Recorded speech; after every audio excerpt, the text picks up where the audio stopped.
Okay, so let's get back to it. So, yeah, I was concerned about that when he says, "Yeah, I'm not going to heaven," and I said, "Yeah, he understands what he might be doing, right? He's helped a lot of people, but he's not going to heaven." And I think it's because of this, because he might be the antichrist, and it's a human at first, and like I said, he dies, and he's resurrected as another, and that's the non-human that gets thrown in the lake of fire. So, you know, I say he's safe. And you don't change to become it. You are it. If you are this antichrist that is will to power when there's a power gap, then you're going to be the one, right? You won't have to change to be the antichrist, right? Or you can't avoid it. It will be you, and you'll be right in the pocket to be that person. But the grace is that you're going to die before you go in the lake of fire, and the antichrist gets reborn, and that non-human gets thrown in. So that's some hope for him. But how can a good man like that get thrown in the lake of fire unless he changes into it? But he isn't. He's going to be true and true to the way he is. So um, he's safe. And I thought that's why you were looking into the Antichrist. But I think you were looking into the Antichrist to try to find the political governance that it's going to be in the future, right? And you know, you're saying that, yeah, when we have radical change, we need a great uncertainty, right? Because that's when you can implement all these changes, and we'll have an opportunity. So let me show you how it could happen. So the government that we're building now ends up collapsing, the world government, right, on its own, because I think it has to do with the blockchain. I think that they're going to try to put all the world into this one blockchain, and the world's going to have different languages, different ways of doing things, and it's just going to be spaghetti.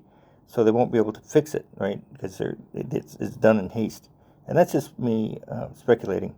But the flock, there's some guys that are in hiding that I was in contact with for a little bit because I had part of the solution. They're in hiding, building the solution to this world government that collapses. And when that happens, the flock is going to come in and fix it, right? They're going to come in and lay down, and I'm just speculating, they're going to lay down the right schematic to plug in all these governments, and it's going to be revived. So when you're saying we need a crisis in order for us to implement radical change, it'll be either that point or there's another point that we're going to be coming against, and I think it's sooner, and this is the one we need to prepare for, is the hour of trial. And this is when the 10 kings, they give their power to this one king that will go after the harlot system, right? And the harlot system is the energy right now that's taking, the One Eye Club, the Illuminati, the Keynesian mafia. That's the that's the harlot, they call it in the Bible. And in 1 hour, in one day, it's destroyed. And how did they do that? With tactical nukes, I believe, from sulfur and fire. And it's going to go after the harlot system. And where's the harlot system? It's going to be the West. So it's like the Hollywood, the Vatican, the financial centers, the military, Ukraine, all the places where the harlot is headquarters, it'll attack, and places we don't know, right? So the West is going to be laid bare, right? Because the kings aren't trying to kill the West; they're trying to kill this entity inside the West that has been a parasite for 2,000 years, right? So, in a moment, if there's 30 minutes of silence before the Lord, right? So in heaven, there's 30 minutes of silence. And I think it's going to be the EMP that does that, right? So they're going to maybe float a balloon up in 30 minutes of silence. That's when we're going to see the tactical nukes come and hit all the areas of the West that has a harlot, right? So I've been telling Elon, which I think they already know already. I can't be the one that, but I told him this is the time that you beam down your satellite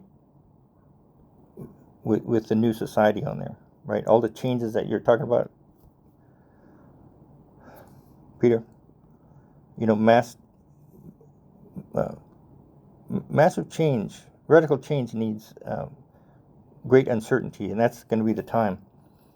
So you lay down the governance that you've been working on, that is, pure, error-free, and by the people, and that's how you're going to implement these radical changes that we need in the government now. There's no way we're going to fix the government, Peter.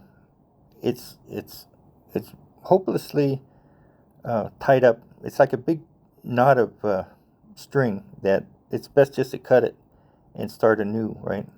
And the way that we're doing it now is we're doing parallel structures where we have finance, right? We're going to redo the finance system. We set it up and then turn the old one off, and that's how we would do it for every piece of our existence, right?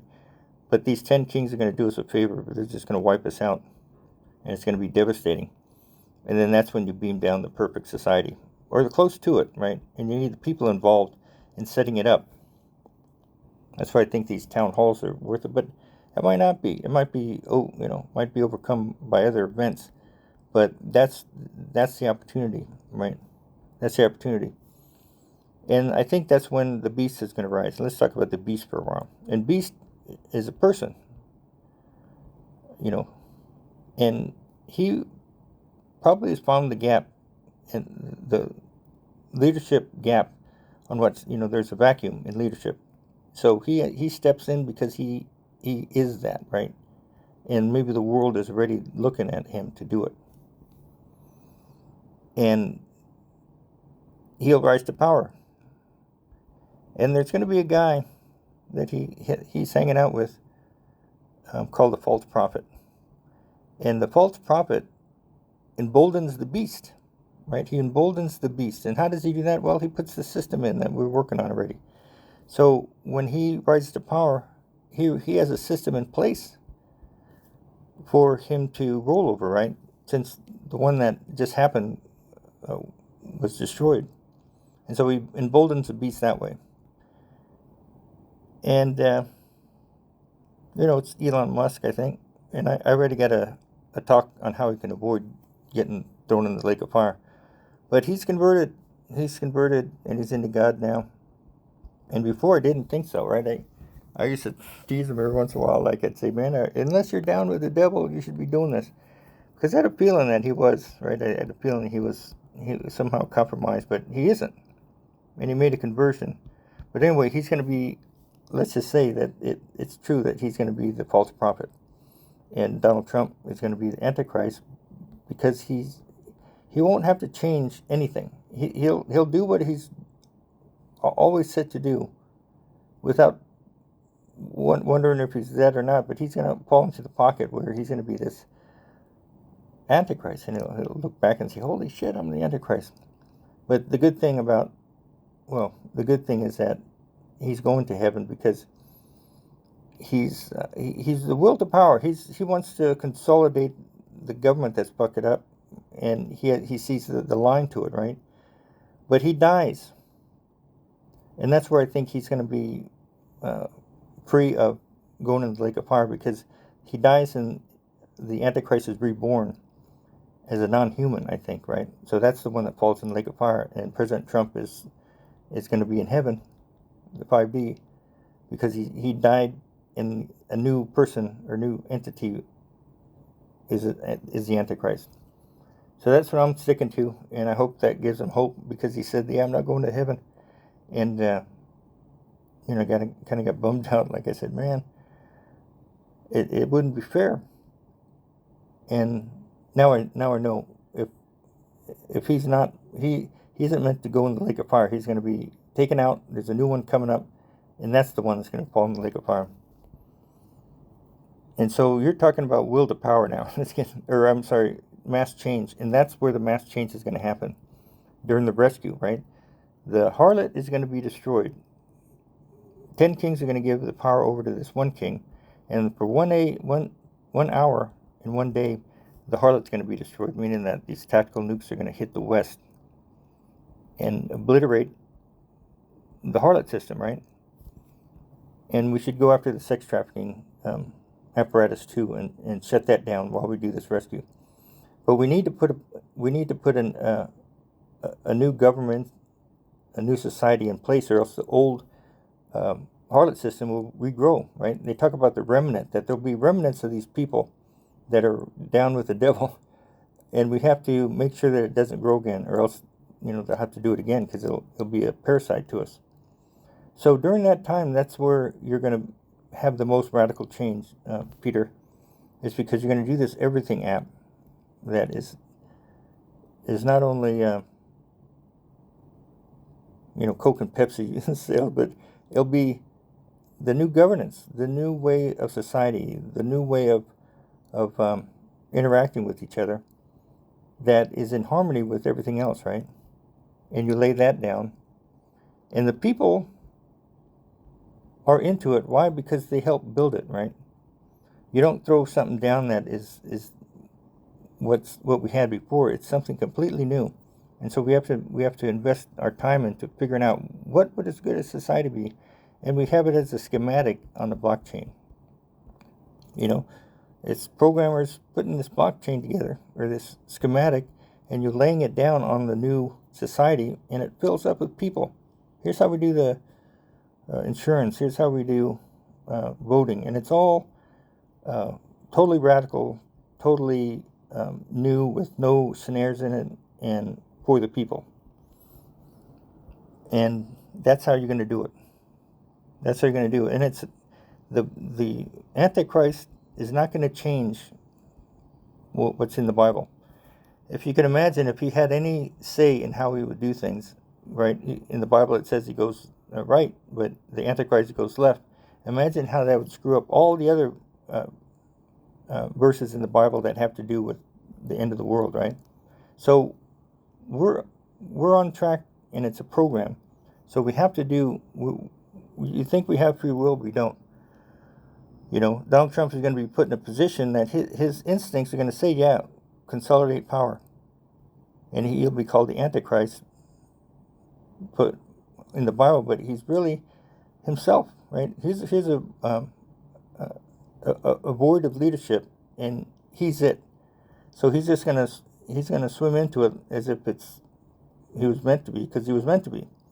But the saving grace is that he dies before he goes into the lake of fire. So, I'm not way off when I'm talking about this stuff, because the administration is talking the end of time language, right? The golden age, the chosen one, peacemaker. He says in his speech coming in, I want to be known as a peacemaker, a unifier. I want to be known as a peacemaker unifier. That's what he said in his speech coming on board.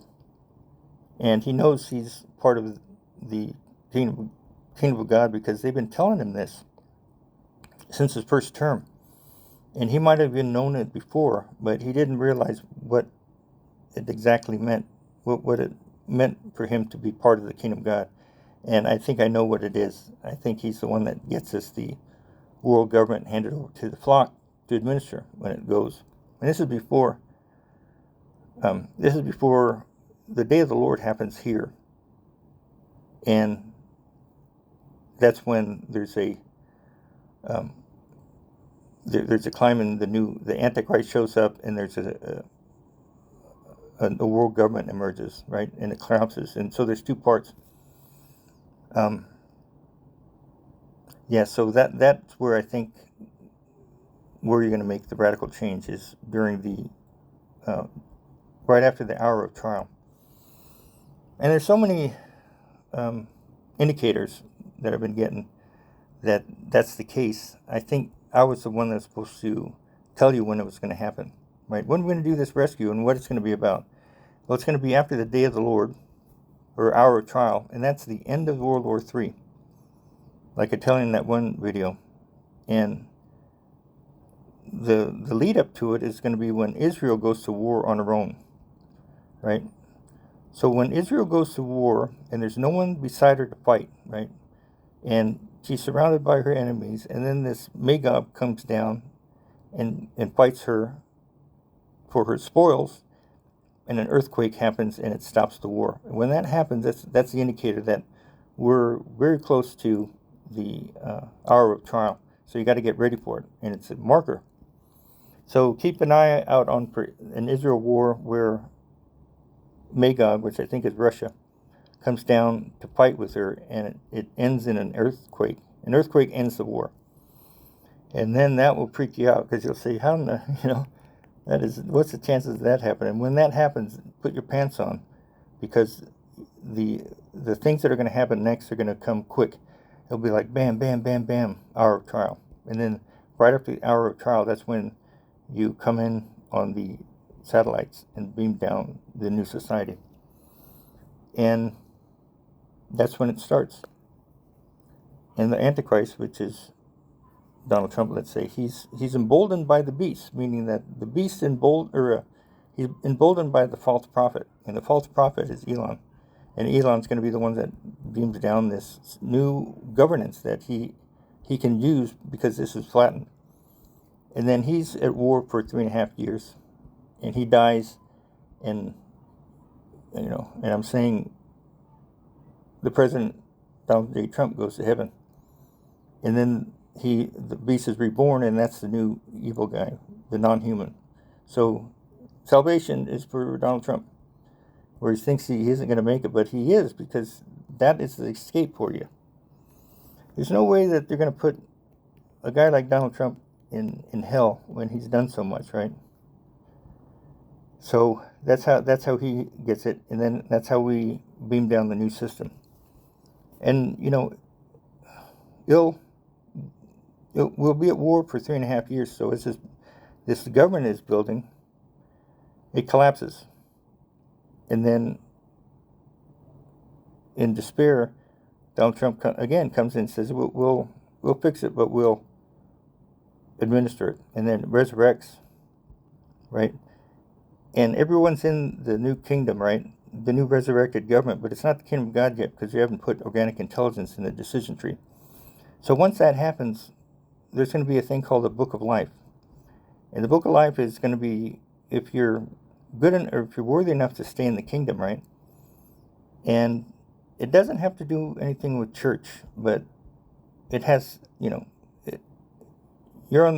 be good if you follow the precepts of Jesus and trusting him and all that. But I think it has something to do with vibration, right? You get picked up because you're good. Or let's just say this, you picked up because you're human, and you didn't get picked up because you're not, right?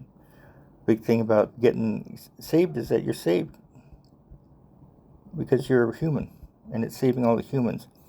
And there's also parts where you won't get picked up because you live out of you don't live out of your heart, you live out of your ego, right? So there's a passage where they said, Jesus, I did all your churches and sung your songs. How come you didn't see me? How come I didn't get in the kingdom? And he says, I didn't know you, right? Meaning that he didn't see you, right? So let's just imagine it's physics, and the people that vibrate this way get up. The people that don't vibrate stay behind, right? Like people that aren't human, they won't vibrate correctly. So what Jesus was saying in the parable, or the verses, hey, I didn't see you, because you're vibrating low in this, in the ego. I didn't see you. I didn't know you, so I couldn't pick you up, right? It would be that impersonal, but it has to be physics that does it, right? It can't figure out how many times you went to church and did you love the Lord? But it's just you'll be vibrating out of your heart, because that's what happens when you become a Christian. You start to try to be loving, and the Christians that aren't are vibrating out of their ego, and that's how they don't get picked up. So it made it specific in the Bible. One person goes, the other one stays. One person this, and the other one stays, meaning that it's individual. So it's not going to pick up a group of Christians, right? If you're part of the Baptist church, it won't pick the church up. It'll pick this individual up, and it's going to be based on that. And so at the end, when we finally get organic intelligence that's God, right, in the decision tree, then that's the kingdom of God. That's why they call it the kingdom of God, because God, organic intelligence, is dictating what we get, what we spend, because it's a resource-based economy model. That's where we're going to, right?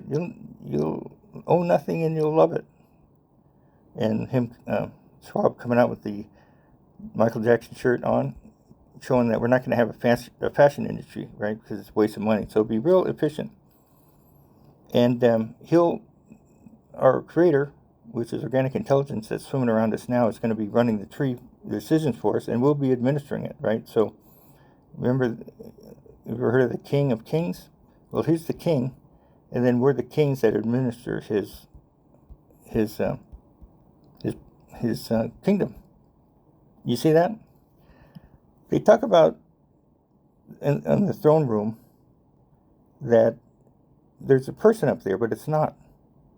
They say that there's shadows of color and all this other stuff, but they never say that Jesus is on the throne. People make a misconception that God's going to be on the throne with Jesus, right? Sitting on the right hand of the Father, but it's not. It's energy. And somehow the energy comes through us. The kingdom of God is within you. The temple of God is within you, right? So here's the people where the kingdom of God is stored, and that's the energy, the organic intelligence that we're talking about.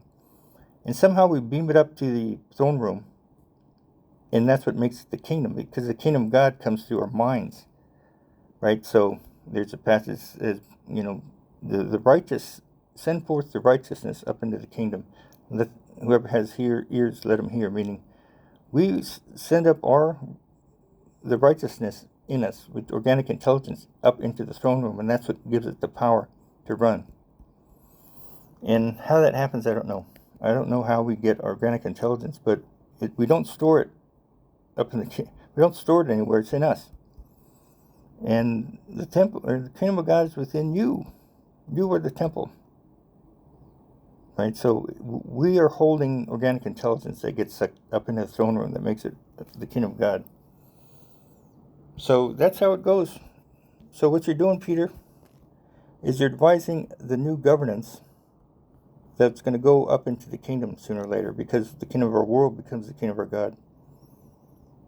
And we'll be doing that during the warring for 3.5 years.